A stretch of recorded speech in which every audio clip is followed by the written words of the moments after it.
I can't believe how fast time is passing by. We are already almost through the first cycle of the book of Numbers. We have been learning a lot. We've learned more about the duties of the Levites and the different branches of the Levites. We've learned both men and women are able to take a Nazarite vow. And we also went over examples of Paul, Shaul is being his Hebrew name, have once, actually more than once, himself has taken a vow. And we talked about Passover and much, much more. If you are behind, I encourage you to go in the description box and watch the playlist and you can catch up with us.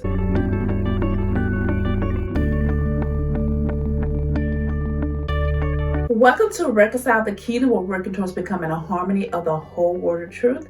My name is Patrice Robinson, and as always, I appreciate you stopping by on today. We're going to go over the significant events of the book of Numbers, chapters 16 through 18. Chapter 16. I found this chapter important because it shows the very people that have been called can become prideful, greedy, and rebellious over a position. So we have Korah, who is not happy with the position that his tribe was assigned by Yehovah. So he came against Moses and Aaron. He came against Moses because he believed he made the decision and who does what job. He gathered a group of people, even some of the sons from the tribe of Reuben, about 250 in all, came against Moses to tell him that he's gone too far. Korah wanted the priesthood, which belongs to the son of Aaron. This did not end well for Korah. And all those other ones, there's 250 people that went up against Moses because the ground opened up and swallowed them because of their rebelliousness. Now there is so much more in this chapter to read, so I encourage you to read it in its entirety. Chapter 17. For some reason, the people of Yehovah haven't learned their lesson about coming against Moses. As we was in chapter 16, you see they rising up against him again. So Yehovah wanted to end this constant battle between Moses and the people and who decides who. So he decided to resolve this by using this staff. So they brought all their staffs, and the one that bud is the one that he called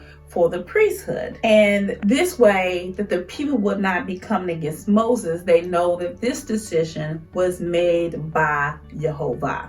So Moses didn't do all this on his own. Chapter 18. Yehovah began to speak to Aaron to help him understand the responsibility and the duties of the Levites. He reminded him that his position as a priest is a gift. Israel tithes were given to the Levites as an inheritance.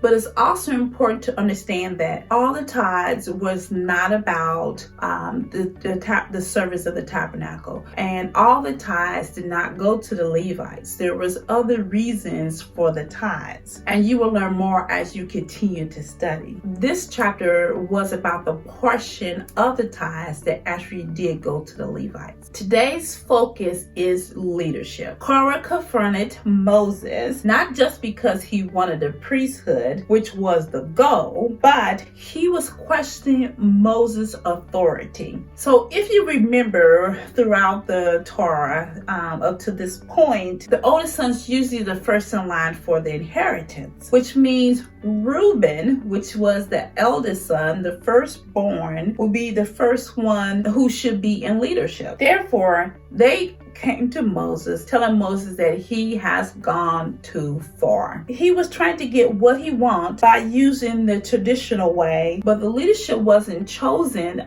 by man. The leadership was chosen by Yehovah. We have many examples throughout the scriptures that shows Yehovah's choosing the leadership, and he's not really going by the firstborn traditional way. So what do you think Korah would have did if he had received that that position as priesthood? Would he have given in to the people and returned back to Egypt? Thankfully, we do not know, because if possible, they might have missed their opportunity to the promised land. Join me on Saturday at 10 o'clock a.m. for the Sabbath day teaching, and I do believe we should be starting the Passover unleavened bread teaching for this Passover month. This is for this Passover month that's coming up. And join me for Torah Chat Points for numbers 19 through 21. As always, man does not live by bread alone, but every word that proceeds out of the mouth of Yehovah. Have a blessed rest of the week, and thank you for joining me on today.